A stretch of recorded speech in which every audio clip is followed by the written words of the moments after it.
At the time of writing, the measured deaths due to COVID-19 stand at 500,000. Each death leaves a grieving family, and our hearts go out to those who have had their lives cut short.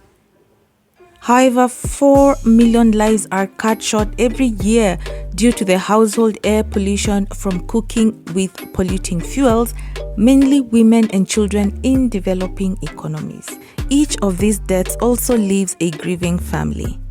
The virus kills by comorbidity, amplifying the effects of underlying health conditions. In particular, respiratory diseases such as pneumonia, which are common in developing economies due to the prevalence of biomass cooking. The virus puts increased pressure on limited health services and weak infrastructures. Developing economies will be damaged for the next 5 to 10 years by a global economic downturn caused by COVID-19, which has also reduced the funding available for tackling biomass cooking. The target set out by SDG 7 and its aspiration to leave no one behind were already optimistic before COVID, but are now slipping even further away. However, by tackling biomass cooking, we are simultaneously tackling comorbidity from COVID. Cooking with biomass creates a world vulnerable to deforestation and climate change. It leaves women vulnerable to the drudgery of unpaid work and non-communicable diseases, which is further accentuated by COVID-19. However, cooking with modern energy can improve women's health, decrease deforestation and emissions, give women more time, and can reduce some of the key underlying causes of death from COVID-19. But how can this be achieved in practice? COVID-19 recovery plans should include the following elements: tackle interlinked gender equity, climate and health development challenges simultaneously by investing COVID-19 recovery support in clean cooking. Complement COVID-19 recovery packages with climate finance and investment in renewable energy, health, and social inclusion. Empower women as change makers within industry and governance. Promote quality assured, energy efficient electric appliances. In Nairobi, electric pressure cookers are 5 times cheaper than charcoal, kerosene, or LPG for heavy foods such as beans. New equipment, new appliances that are energy efficient. Personally, I cook with the electric pressure cooker a lot. We have surplus power, so we are not trying to limit how much power people use. We actually want them to use more power. Kenya Power is encouraging customers to cook with electricity. Since the COVID epidemic, the industries have scaled down. The peak demand has dropped significantly. Leverage existing grid infrastructure. Redesign lifeline tariffs to be inclusive of cooking. Finance with cross subsidies from regular retail tariff or by diverting subsidies on fossil fuels such as kerosene. Strengthen centralized energy systems with decentralized energy storage. Enable e-cooking on mini-grids and off-grid systems. In the short term, clean fuel stacks of LPG, ethanol, and other clean fuels with energy-efficient electric appliances can often provide the lowest cost and most easily deployable modern cooking solution. Recognizing that COVID-19 is a disease which revolves around the respiratory organs of the body, we strongly encourage all countries to integrate clean cooking into their COVID-19 recovery strategies and interventions. By doing this, we will not only continue to accelerate access to clean cooking, but also ensure that we build back better and remain on course in the energy transition agenda. More so, we will mitigate against emissions which attack the respiratory organs of the body and therefore help also to mitigate the COVID-19 pandemic.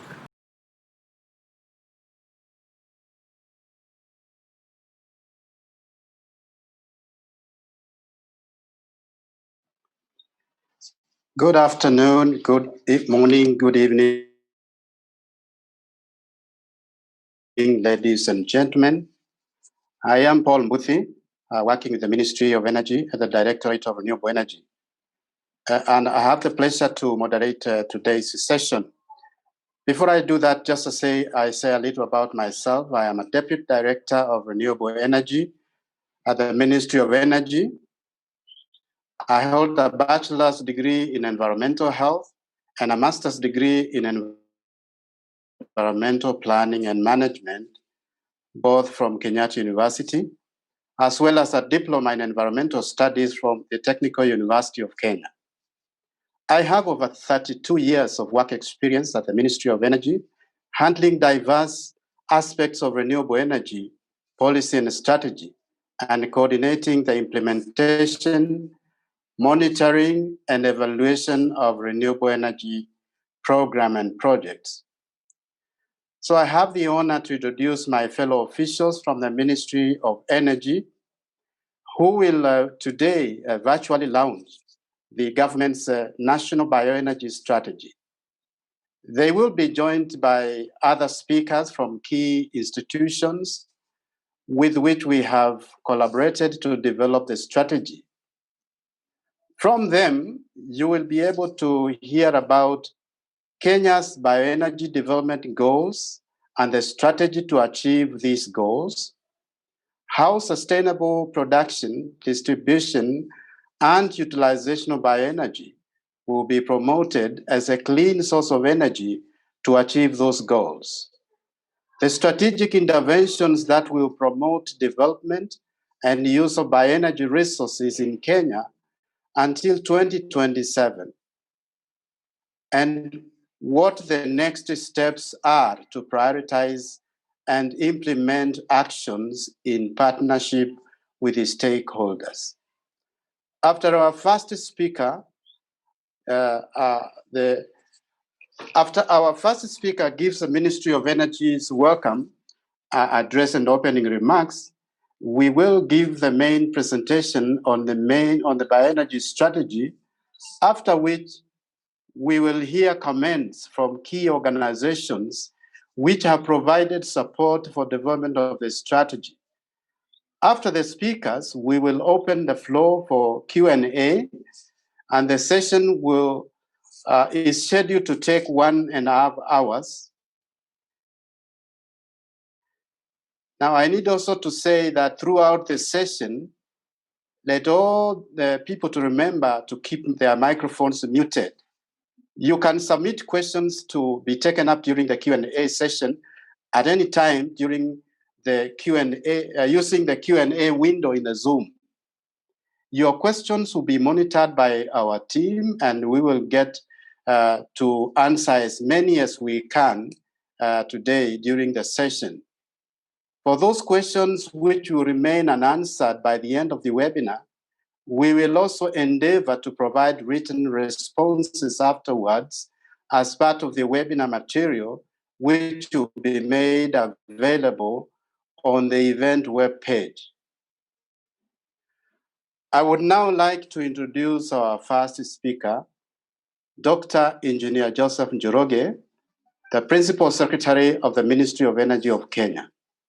Engineer Njoroge was appointed to his current position of Principal Secretary in the Ministry of Energy and Petroleum in May 2013, and became the PS in the State Department of Energy following a reorganization of government in December 2015.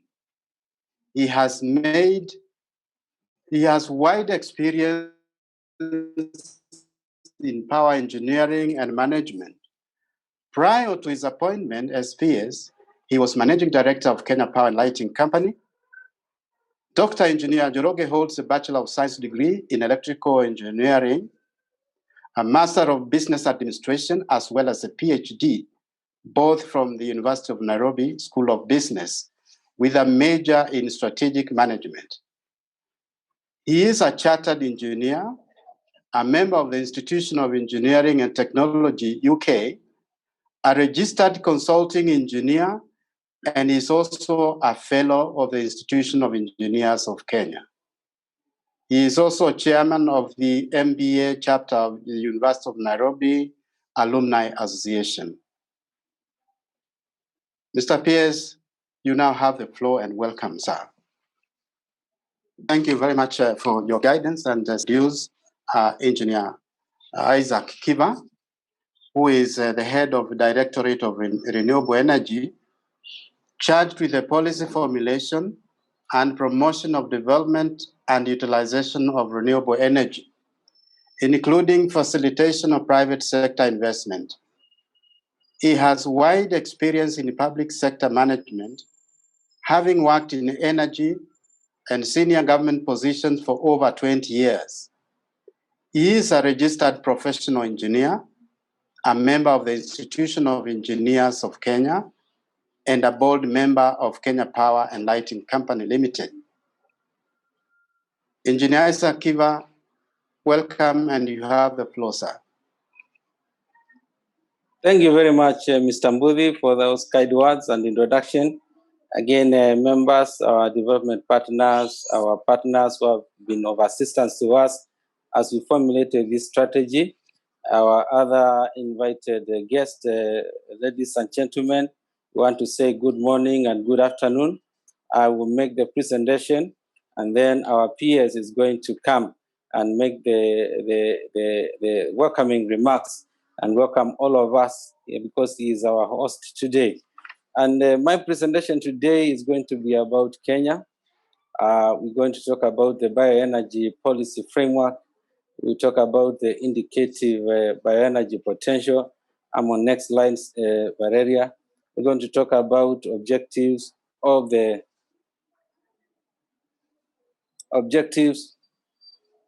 strategy. And then I'm going to talk about monitoring and evaluation. And then I will be able to talk about the next steps. Regarding Kenya, I just want to say that we are about 47 million people. We have a GDP of USD 70 billion.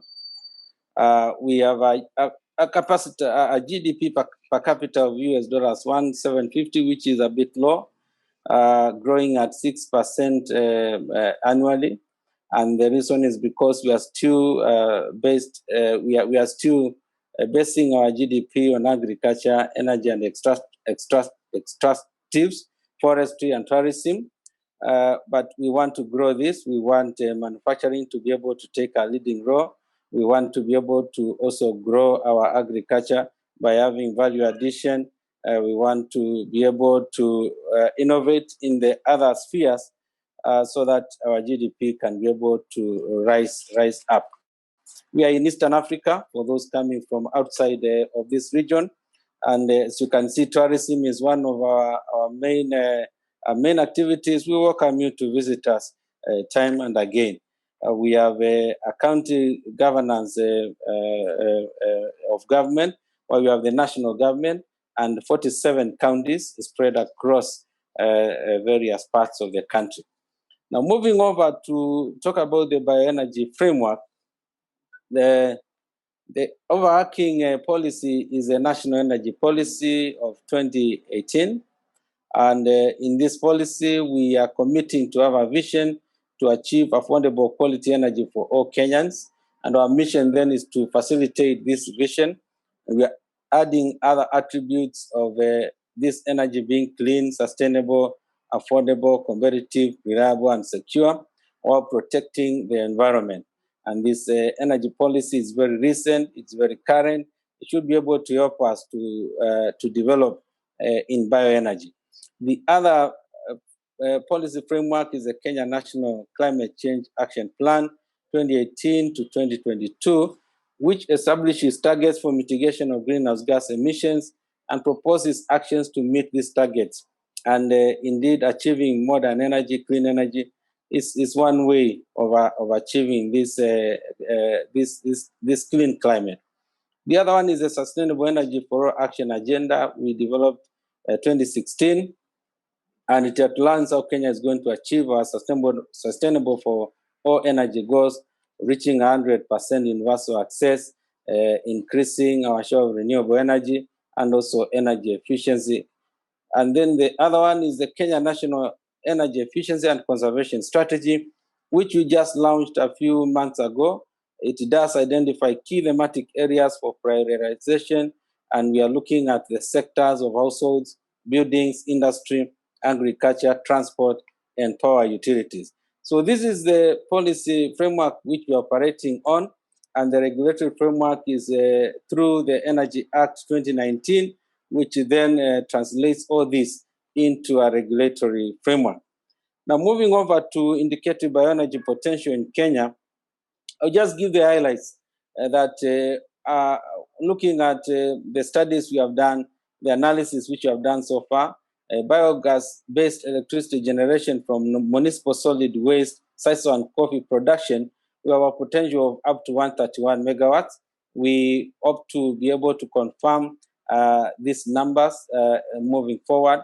The biogas for households, we estimate that 320 households could be able to be to install such, and then we have a demand for ethanol for cooking rising from 8 million liters in year 1 to 115 million liters by year 10.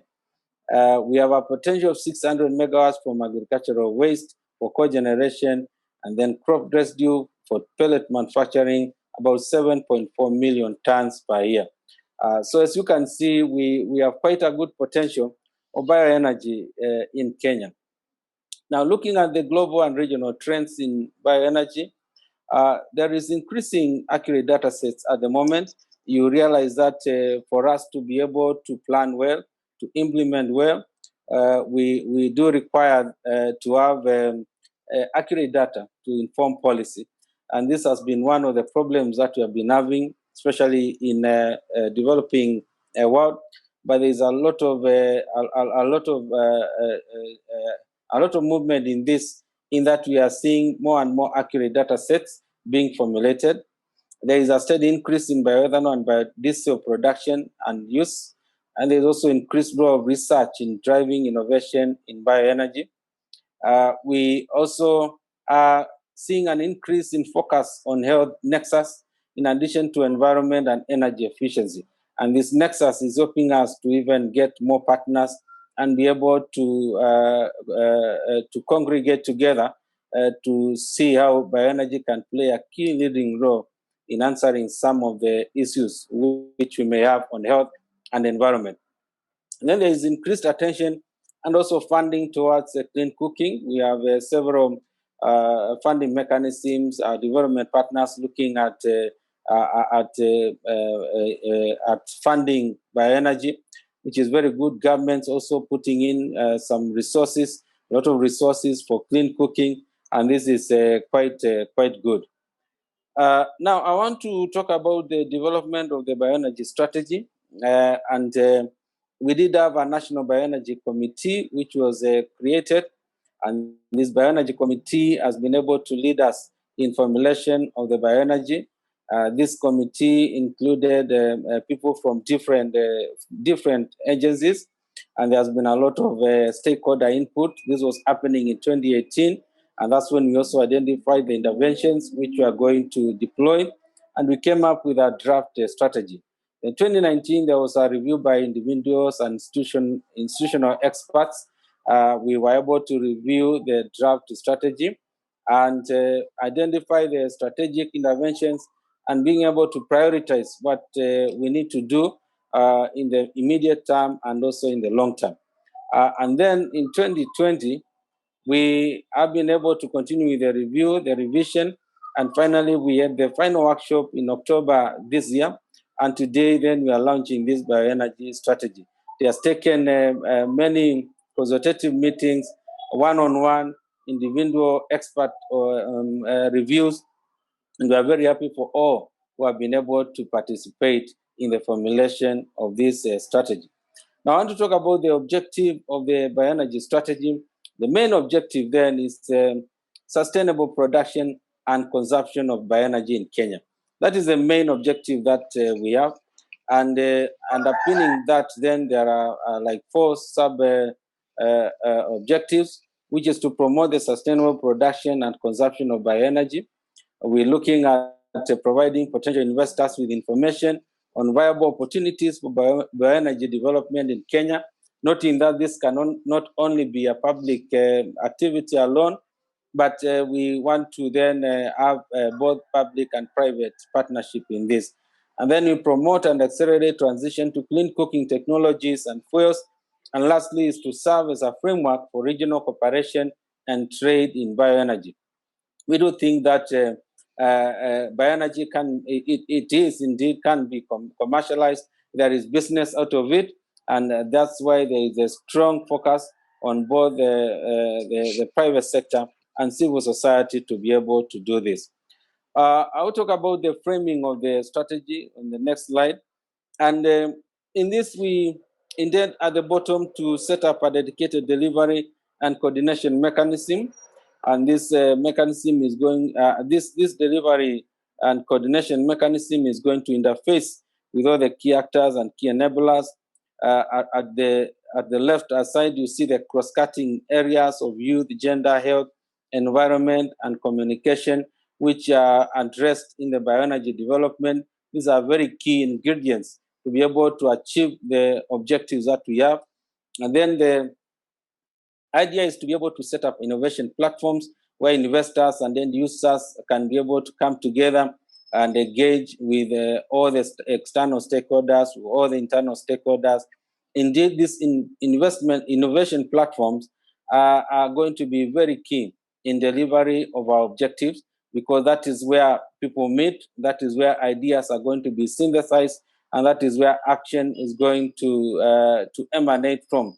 And then we're looking at input from research and policy on enabling framework, enabling environment for sustainable production and consumption.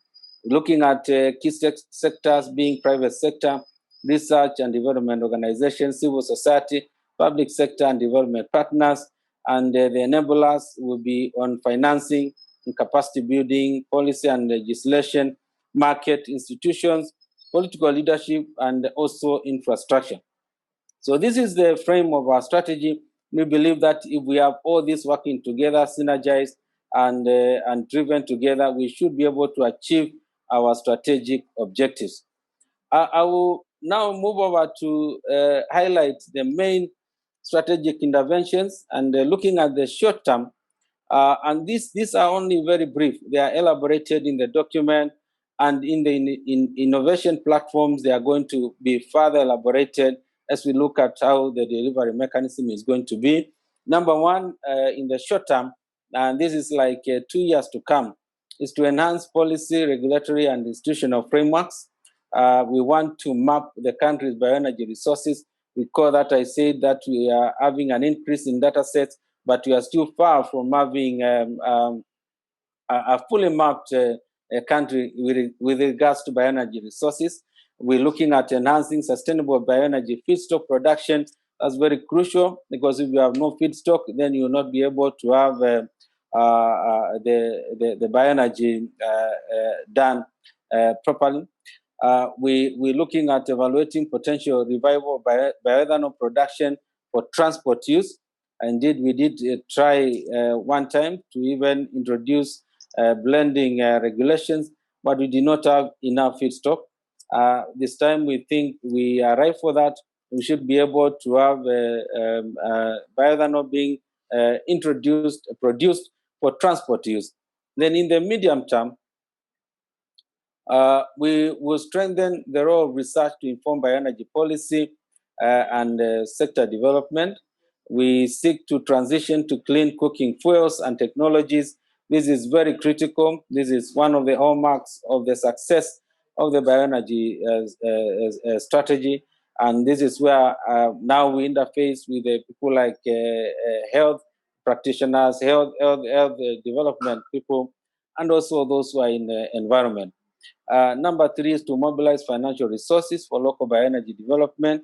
We want to seek to strengthen health and energy sector cooperation for clean cooking, and there is a lot of movement in the international field, globe, on how to be able to bring together health and energy, so that we can be able to achieve clean cooking, among others. And then we also intend to promote awareness and communication, and then support and facilitate private sector involvement in bioenergy development. This is going to happen, colleagues, with all our support, with all the support of the development partners, to see that we are able to achieve this by 2022 and also by 2027. Now, how we are going to then monitor and evaluate what you are doing is talking about that in this slide, is to be able to have a robust delivery and coordination mechanism. As we talk, we're going to have the Renewable Energy Directorate at the Ministry of Energy leading in this and interfacing with the others. We intend to build strong multi-stakeholder partnership organized around the innovation platforms. We'll be looking at how to facilitate access to finance, and also how to get an endorsement of all the strategic interventions so that we can get traction in this. And then the outputs are going to be policy options, regulations, sustainability standards, and rules which are going to be formulated. We hope then to get resource assessment and databases which are current. We're looking to have an output of new bioenergy markets. We hope then to have the innovation platforms taking like a more permanent role in terms of being there, but bringing in more actors and being evolutionary. We're looking at new bioenergy technologies driven by research and these innovation platforms, and also innovating financing mechanisms and model. So then this all is working towards the development goal of access to modern, clean, affordable, and sustainable energy for all. So in conclusion, I want to talk about the next steps. And the next steps from here is to institutionalize the strategy at the Directorate of Renewable Energy within the Ministry of Energy, so that it then can be handled well. Then we intend to develop implementation plans, and this will include coming up with key activities and annual targets. In doing this, we are going to work closely with the innovation platforms which we are going to set up. We want to then establish the coordination links also with the counties, and this is going to be organized around the energy centers which are there.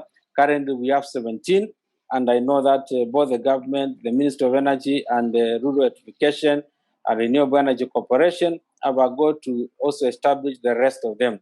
And also, we have linkages with the counties so that we can be able to work together towards delivering on a bioenergy development. Ladies and gentlemen, that is my presentation. I thank you for listening to me. Thank you very much. Thank you very much, Engineer Kiva, for this very insightful presentation, which indeed captures the objectives of the strategy. We want now to go to invite our peers, Dr. Engineer Joseph Njoroge.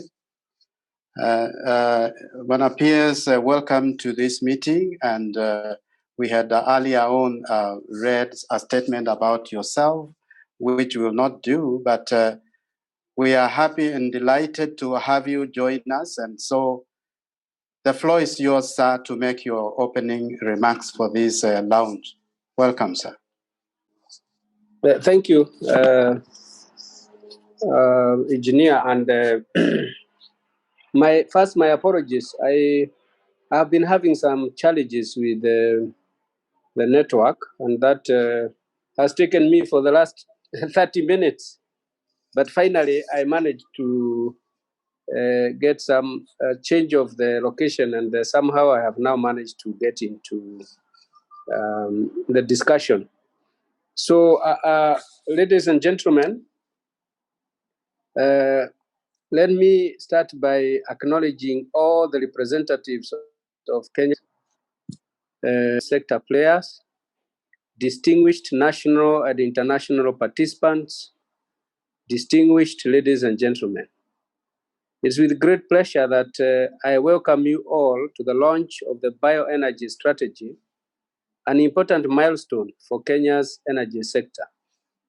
Given that bioenergy is key role in meeting the energy needs of domestic, institutional, and industrial sectors in our economy cannot be downplayed. The goal of the strategy is to attain sustainable and efficient bioenergy production at the use by all in line with the recommended priority actions of the Sustainable Energy for All Action Agenda.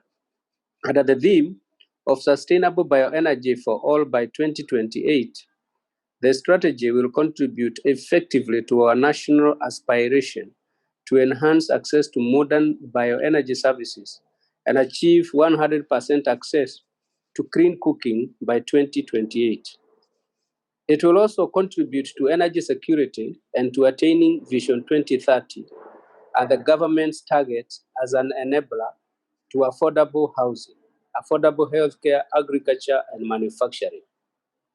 Further, it will contribute to attainment of the national commitments to the global agenda, including the nationally determined contributions under the Paris Agreement, the Sustainable Development Goal number 7 on affordable and clean energy and other sustainable development goals. The strategy describes the current status of bioenergy sector in the country and establishes a foundation for priority interventions to be developed towards sustainable bioenergy development in Kenya. Specifically, it provides a roadmap for the following: sustainable production and consumption of bioenergy to promote improved health, environmental, and economic benefits, and stem the loss of national forest estimated at 10.3 million cubic meters per year. Increased information on viable bioenergy investment opportunities to attract public, private, and international funding. Reduce reliance on wood fuel as a primary cooking fuel, currently estimated at 75% nationwide, and prioritization of clean cooking as a means to promoting human and social benefits. Accelerate transition to clean cooking technologies and fuels to minimize loss of lives due to exposure to smoke, recorded at 21,560 people in 2019. Enhanced regional cooperation and trade and exchange best practices in bioenergy sector. Ladies and gentlemen, the strategy also emphasizes the role of the Directorate of Renewable Energy in coordinating this roadmap and strengthening policies and regulations, institutional capacity, improved access to financing, and infrastructure, all of which will enhance implementation. Closely cutting issues such as gender, youth, health, environment, communication, and awareness creation will also be key to successful implementation. The Directorate will collaborate with innovation platforms, which will be established at national and county levels. These platforms will incorporate multiple stakeholders, including investors and end users of bioenergy in the planning and execution of specific interventions. It is noteworthy that this strategy is being launched at a time when the world is turning its attention to health concerns attributed to cooking fuels, both at household and institutional level.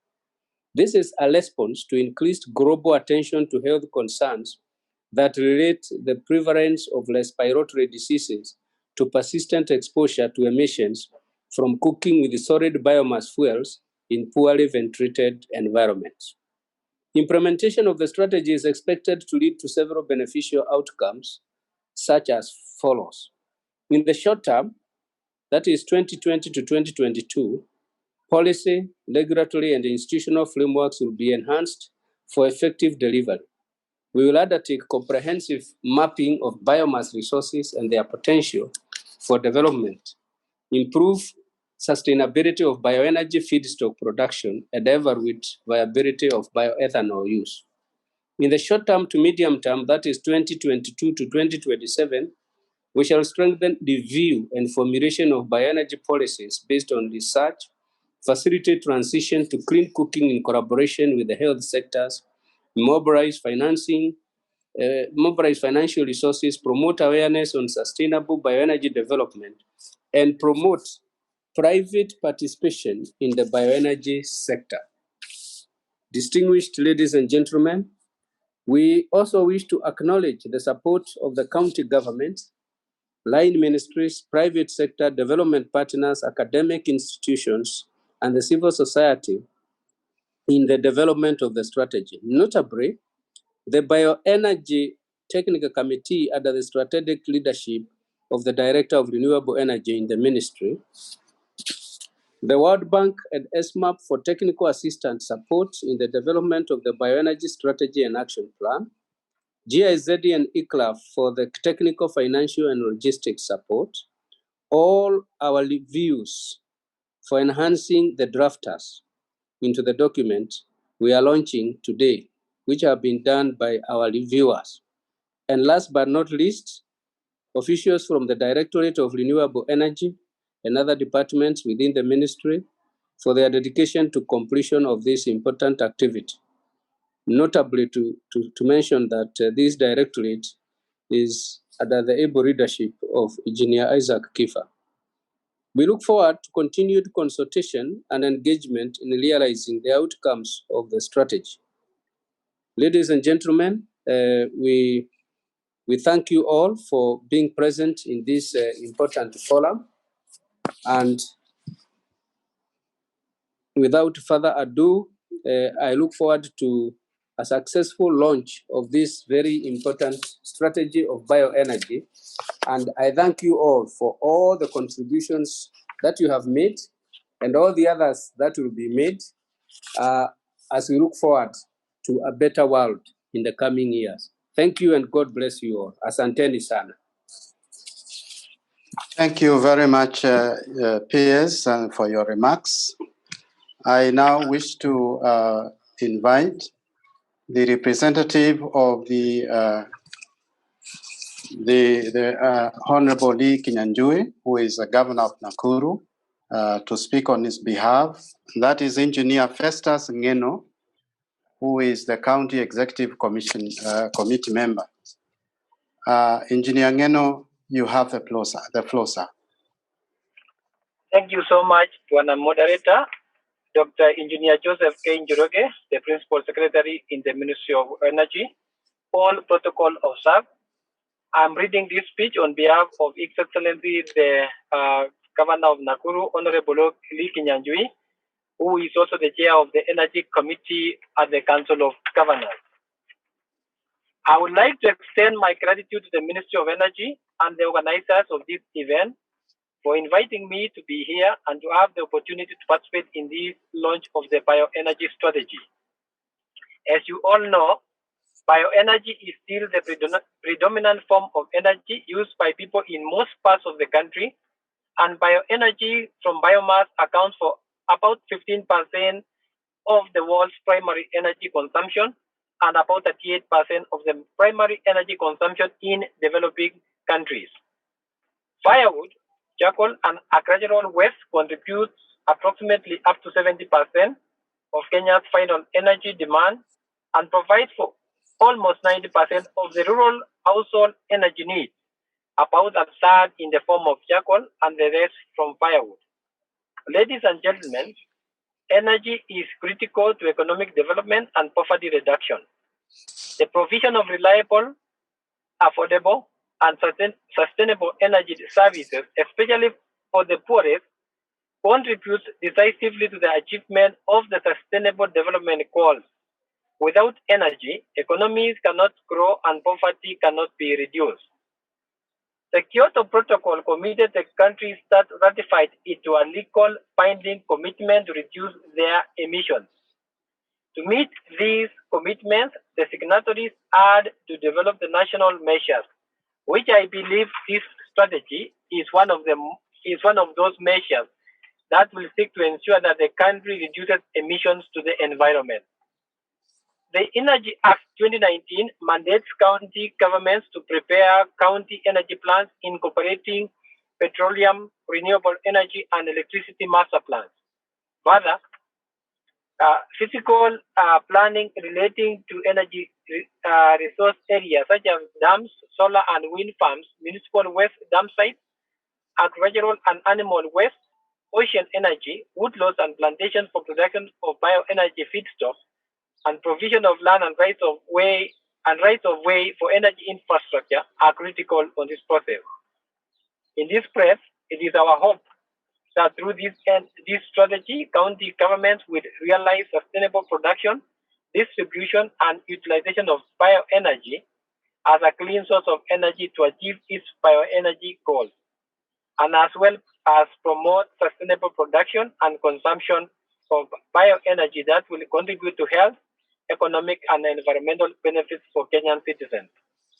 Ladies and gentlemen, the potential of the devolved system of governance in management and utilization of energy resources will be realized only if all the stakeholders assist, support, and consult each other on the performance of functions and exercise of power. From the foregoing, I wish to reiterate that county governments are open for partnership with the national government, development partners, private sector, civil society, and any other stakeholder in the realization of the bioenergy strategy. The Council of Governors is therefore fully committed to adopt the bioenergy strategy and ensure its full implementation. Once again, ladies and gentlemen, I'm grateful to be part and parcel of this launch and wish you fruitful deliberations. The county governments are looking forward to receiving the deliberations and the outcomes of this meeting. Thank you so much. Thank you so much, Engineer Festus Ngeno, for those remarks and the assurances that you give that county governments are going to be supportive in implementing this strategy. Without much ado, I would like now to invite Dr. Sudeshna Banerjee of the World Bank to give her remarks. Sudeshna is an energy and extractives global practice manager for the East African region. She has worked on energy and infrastructure issues in South Asia, Middle East, and North Africa regions, both in operations and analytic assignments. She focuses on project economics, monitoring and evaluation, and on broad range of energy sector issues, including energy access, energy subsidies, renewable energy, and sector assessments. She holds a PhD in public policy from the University of North Carolina at Chapel Hill, and an MA and BA degrees in economics from Delhi University. Sudeshna, the floor is yours, madam. Thank you very much, Paul, for the introduction, and to Engineer Kiva for your presentation of the bioenergy strategy, which indeed demonstrates how Kenya intends to ensure bioenergy resources are sustainably harnessed to contribute to universal energy access. Principal Secretary Engineer Njoroge, Engineer Kiva, representatives of the Kenyan government, fellow development partners, representatives of the private sector, distinguished participants, good morning and good afternoon and good evening, wherever you are in the world. I'm greatly honored to speak here today on behalf of the World Bank as the Ministry of Energy launches the country's first bioenergy strategy.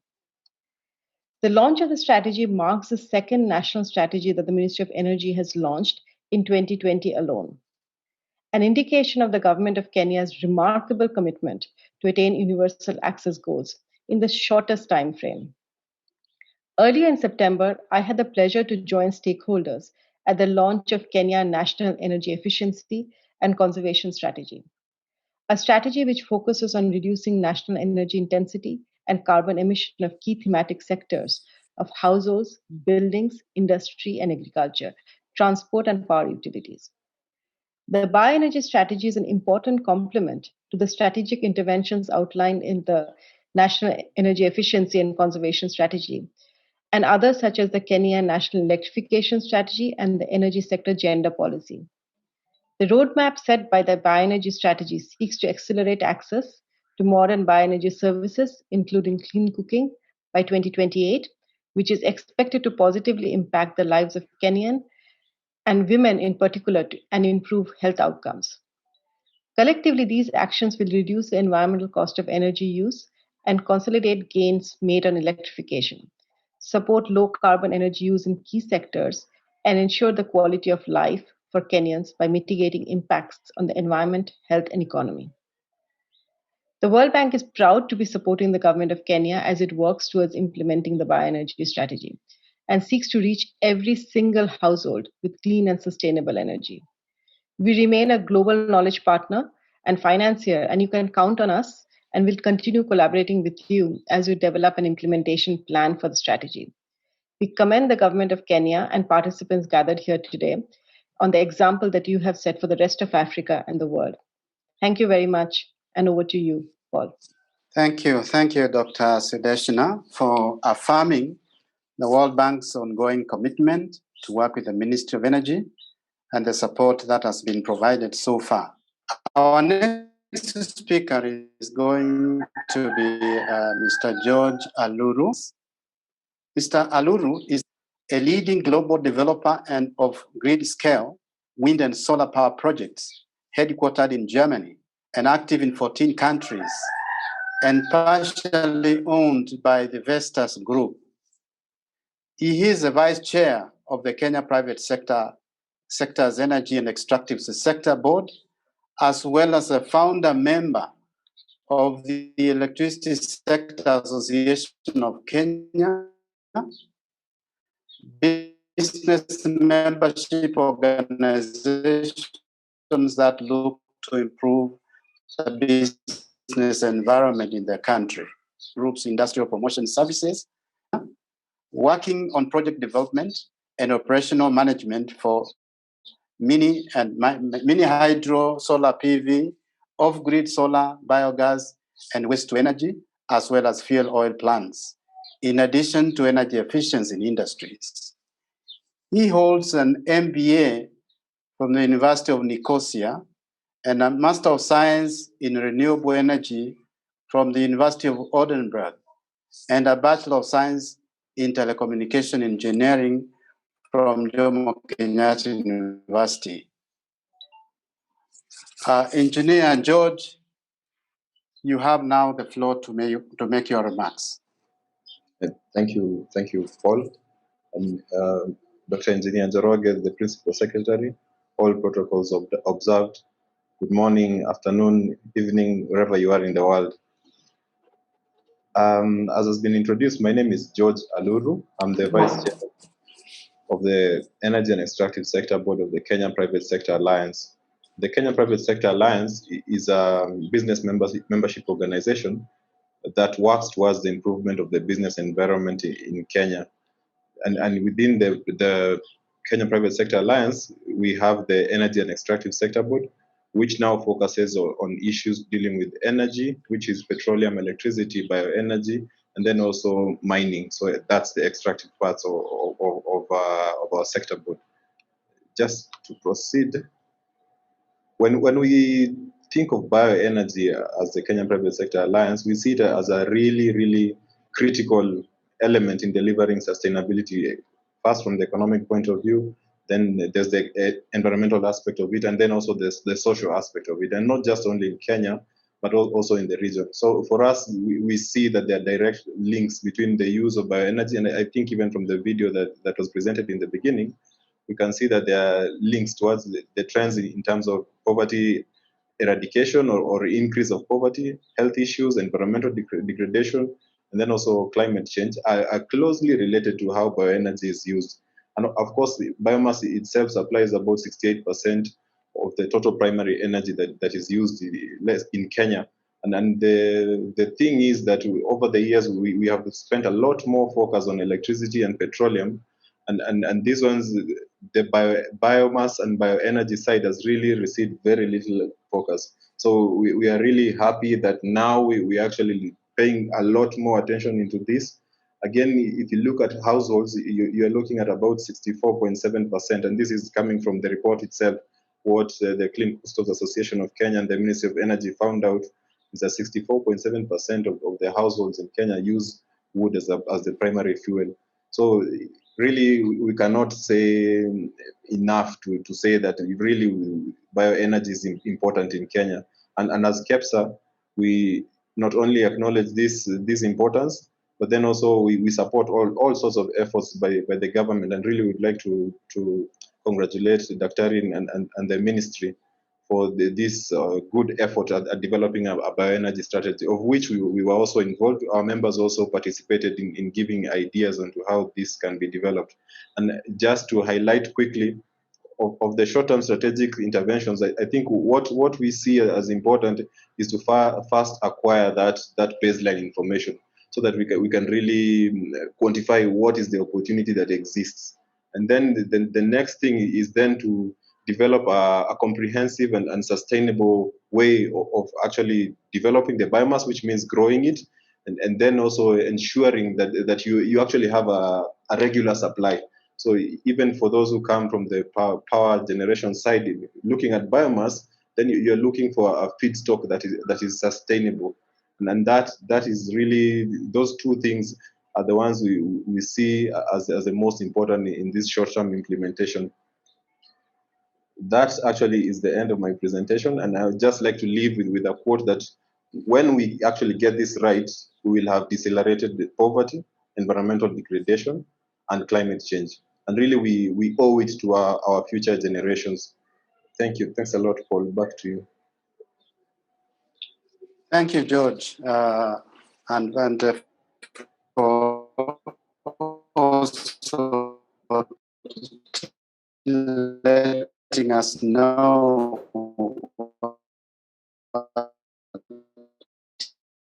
KEPSA is doing and how is relating to the work on bioenergy. Mr. Bodo Paul Imink, who is the Imink is a graduate of University of Bonn, where he attended from 1983 to 1988.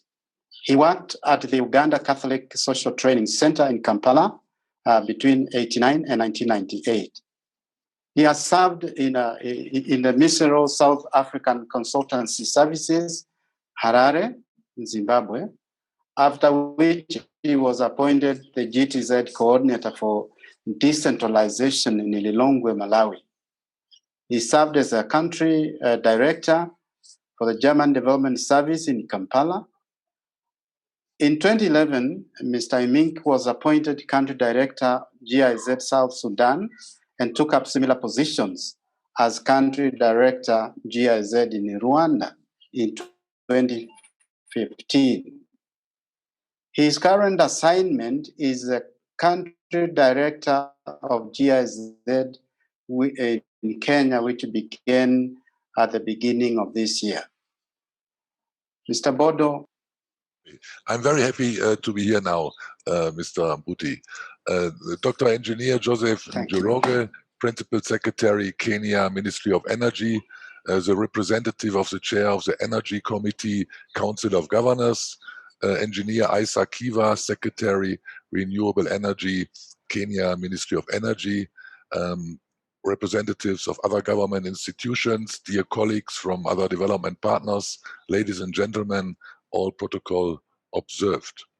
I wish all of you a very, very wonderful good afternoon today.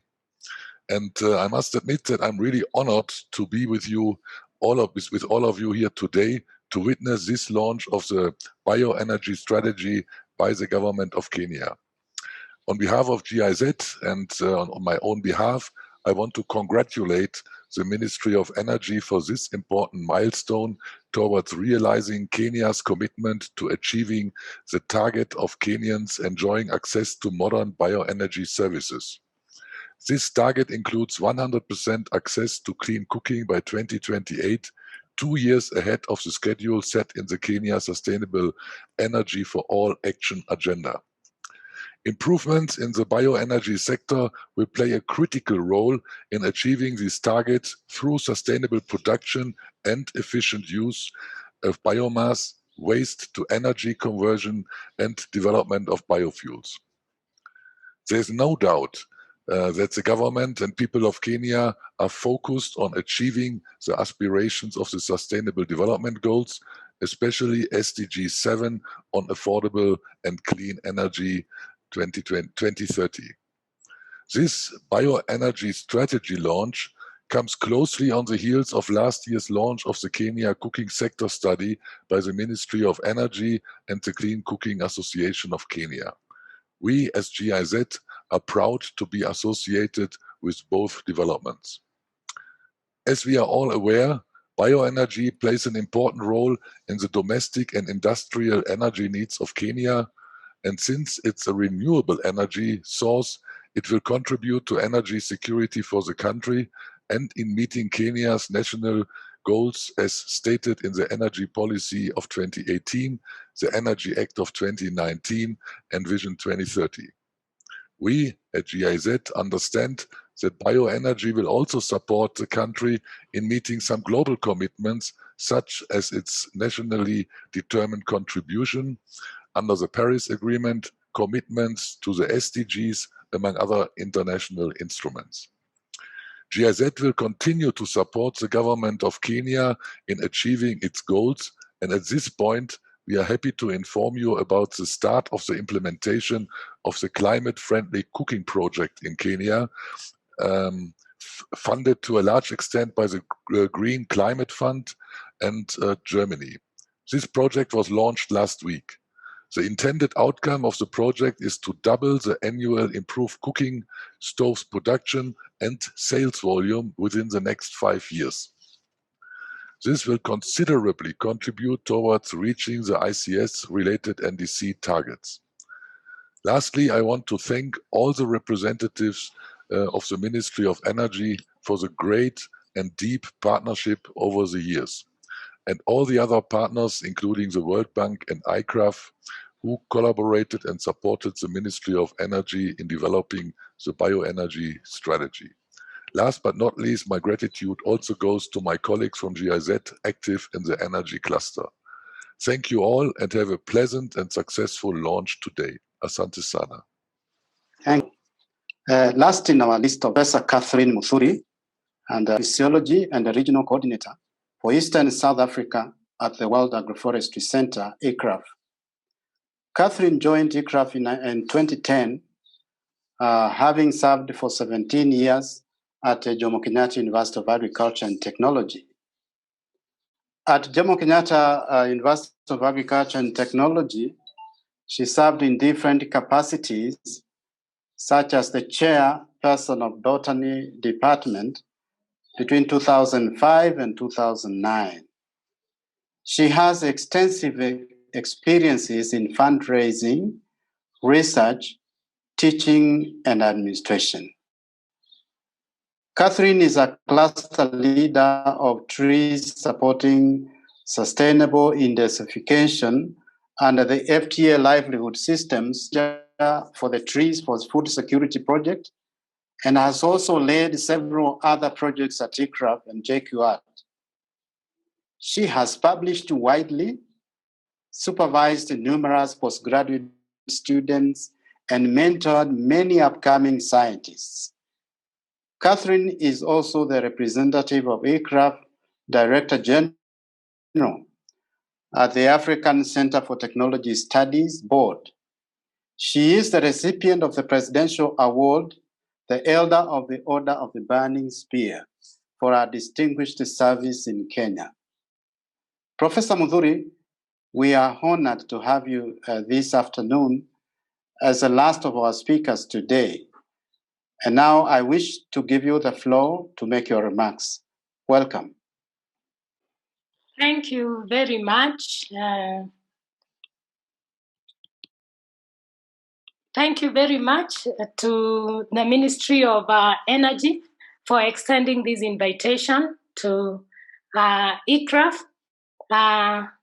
Thank you to the PS, Engineer Njoroge, all the participants from the ministry, my fellow panelists, and all the participants in this webinar. We are delighted.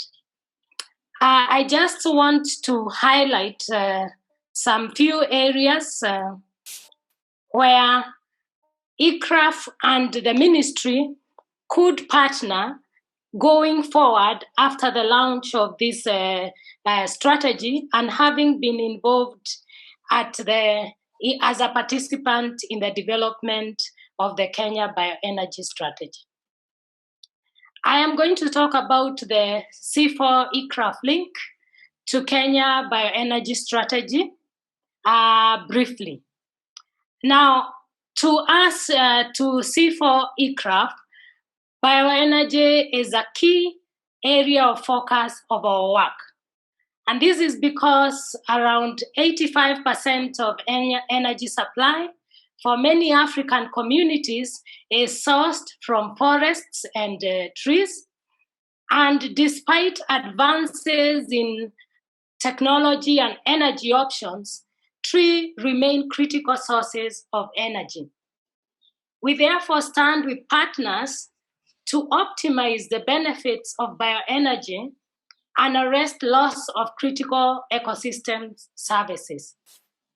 We support this strategy because it contains numerous interventions for making this type of energy sustainable. Many of us have been engaged in looking for firewood during our upbringing, and we know the burden, especially on women and girls. Now, we are very delighted about this strategy because it applies an approach which C4 ICRAF applies. That is a systems approach. We look at the whole system from wood production and harvesting, providing critical options of the right trees for the right place and management, processing of wood into charcoal. We look at utilization, transport, marketing, and even the socio-ecological impacts of all these interlinked processes on things like food and nutrition, gender, women, etc. And our bioenergy strategy, the current bioenergy strategy, and the wood source strategy that we have at the World Agroforestry and C4 is well aligned to this strategy. We look at the strategy and see key areas where C4 ICRAF could support. For instance, in forest and land restoration. This is a key topic which is going on. Loss of biodiversity and especially plants, and we realize that we have a key role to play in this bioenergy strategy. When it comes to on-farm tree growing in line with a minimum 10% tree cover, the opportunity of having more tree biomass is actually on farm because of the continued fragmentation of Kenyan land, and in addition to the push to have conservation of the remaining forests. We look at waste to energy interventions, energy use efficiency, climate change impact. We are looking at capacity strengthening and mapping of biomass amongst other interventions where we find that ICRAF C4 could partner with the Ministry of Energy. In conclusion, I just want to state that C4 ICRAF is committed to support this noble strategy. Having been a team that developed it, we will be delighted, and we hope that Engineer Kiva and all the team in the Ministry of Energy will continue engaging with ICRAF because we are committed to the partnership.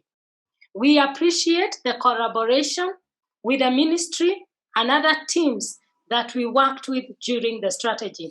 My colleagues, Lalisa, Mary Jenga, and others who are part of the developing of this strategy and who contributed. They really appreciate the teamwork that was in that team. Last but not least, we are grateful to Forestries and Agroforestry Program, which is FTA, which is part of a CGIAR program, which provided the means to support this strategy through its flagship activity on bioenergy. So I really want to thank the ministry and look forward to greater partnerships, not only in the area of energy, but other areas where we have the resources and the professional expertise to make our contribution in our great land and country, Kenya. Thank you very much. Thank you so much, Professor Mudhuri. And we like now to move 10 minutes through which we give responses to some of the questions that have been requested by the participants. I notice, of course, our staff have been actively responding to many of the questions, but I would like just to pose one question which can be answered by the panelists. And this is the issue of access to finance. It has been repeatedly, and somebody says we need to expand and explore pre-feasibility studies, asset financing, or proof of concept. I think this is a general issue which we can request any of the speakers to respond to. And the second question in the same line will be the consideration of the negative impacts of bioenergy strategy, which I think we would request Engineer Akiva maybe to shed some light whether the strategy bears into account the negative impacts of the strategy implementation to the impacts of climate change and other related environmental challenges. So for finance, we can get any of the speakers who would like to say something about the issue of how do we deal with the finance and what is this finance? Maybe Engineer Kiva, you can speak to both, and then if somebody else would like to add, very quickly we can get that done. Over to you, Engineer Kiva. Thank you, Paul. The first question on access to finance, I would happily want to pass that over to our friend Sudeshna from World Bank. I think she can speak to that, and I know she'll be able to have some ideas on that. So Sudeshna, kindly you may speak to that. But let me go to the other question regarding the negative impacts of bioenergy. And indeed what we intend to do is even for while we are formulating the implementation plan and we come up with the action plans, there is going to be monitoring and evaluation of what we are doing. And what we have said we are going to do is to look at the impacts of the outcome and output. You realize that for long, initially people do a project, and when you get a certain output, you tick the box and you say that one is done, and you go looking for another thing to do. But now the current way of doing is also to be able to measure the impact of the actions which you have done. First, to be able to see whether you have met your objective, and secondly, to see whether there is any review or revision you can do going forward. And it is during this measuring of impacts, we'll be able to look at not only the positive, but look at any negative impact which could be occurring as a result of our strategic activities, and then be able to craft a mitigation measure on it. But by and large, you know that bioenergy development is friendly to the climate, is friendly to health, is friendly to socioeconomic development, but we should be able to mitigate any negative impact which do arise as a result of any strategic actions taking place. So with the pleasure, Paul, let me invite Sudeshna to tackle the concerns and the issues about access to finance. Thank you very much. Thank you very much, Engineer Kiva. Just a brief response on this. Under the World Bank financed Kenya off-grid solar access project, we do have a component, a small component, about $6 million in support of clean cooking. And there is more financing that can be put forward for this very important and worthy cause as well from the World Bank side.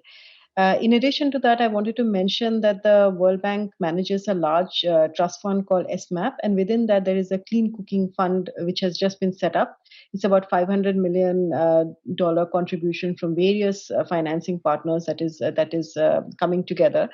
And that fund will also be a very important source of not only financing, but also technical assistance on these very important issues going forward. So there will be, there is a lot of international support. National governments and donor partners are coming together to ensure that clean cooking gets as much of a financing support as electrification has been getting in sub-Saharan Africa in the last few years. So I do think that the world is definitely looking at this issue with much more seriousness than ever before. Thank you, Paul.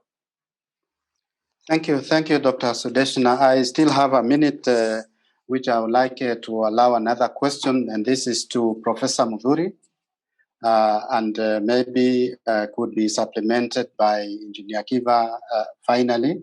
But the issue is, how will the ministry and ICRAF engage each other in working on bioenergy for the implementation of the strategy? Just to see a frame of what, Professor Mudhuri, what do you see as a framework through which ICRAF will be able to make a contribution towards the implementation of this bioenergy strategy? Over to Professor. Well, as I have said during the presentation, having engaged in the development of the strategy, the strategy identifies areas of interventions, and the wood-based areas of intervention, then we see ourselves as ICRAF and CIFO coming in strongly at every level, be it at the production level, at the marketing level, at the clean energy level, and more so in terms of linking to the question which was asked about the negative impact, is making moving from tree planting to tree growing and using the right options so that we do not accelerate land degradation through the bioenergy approach, but instead we make it a marketable and an investable area where all stakeholders would be willing to participate. So I think that is where I see ICRAF, from research to partnering with other organizations, some of whom are non-governmental organizations, and the stakeholders we have here to move the agenda forward. Thank you. Thank you so much, Professor Mudhuri. I wish also to reiterate that the questions that may not have been answered live will be answered, and the answers will be provided as part of the proceedings of this webinar. So everyone, please be assured that any question that has not been given to the floor, the responses are going to be provided. Now we are moving ourselves to the closing of the webinar, and it's now my pleasure to invite Engineer Isaac Kiva to make the concluding remarks. Over to you, Engineer Kiva. Thank you, Paul. Friends, colleagues, our fellow partners, it has been a pleasure. 1.5 hours. It's just flied. We thought we had more time to continue interacting, but good enough. We will continue interacting virtually, and all the comments are going to be collected and they will be able to be distributed to all of us. We have been here over more than 240 participants looking at this issue of bioenergy development, and we want to sincerely thank all of you. We thank you for your questions, your comments, which are going to enrich us moving forward. We want to thank all the panelists coming from GIZ, World Bank, the county government, ICRAF. We are grateful to our principal secretary who has supported us very well, and and also KEPSA. We want to say this, that colleagues, moving forward, we will be strengthening the innovation platforms, which are going to be the means of engaging with all the stakeholders. And what we'll do is once we go to the priority actions, we'll be identifying who are our partners in a particular priority action, and set up an innovation platform. And then this is a means in which we are going to engage with all the parties. We will be able to reach out to you. We already know most of you. We know the industry associations who are here. We know the individuals who are playing a key role in development of bioenergy. We will be able to reach out to you so that together we can be able to work together. Want to thank all of you. We have seen many CEOs here. We had even the CEO of Geothermal Development Corporation, Engineer Jared Otieno. We had Dr. Kitui, who was very instrumental towards the finalization of the strategy.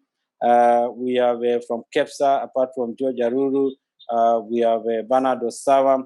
We have people from Ketraco, from EPRA, from Kenya Power, from civil society development partners. And to all of you, we want to say thank you so much. Let's join hands together. As the PS didn't say, let's join hands together so that we can be able to ensure the development of bioenergy in Kenya and also in the region. Thank you very much, and have a good day, good evening, and good afternoon, depending on where you are. Thank you very much. Thank you so much, and it's my pleasure to also thank all the panelists and everyone who has participated in this webinar. We, in the coming days, will be able to provide the output of these discussions in the website, the web page. And so thank you once again for giving us the moments to speak to this so important subject. And with those, we now can bring the meeting to a close and thank everyone for participating. Thank you, and also thank you for having me. Thank you.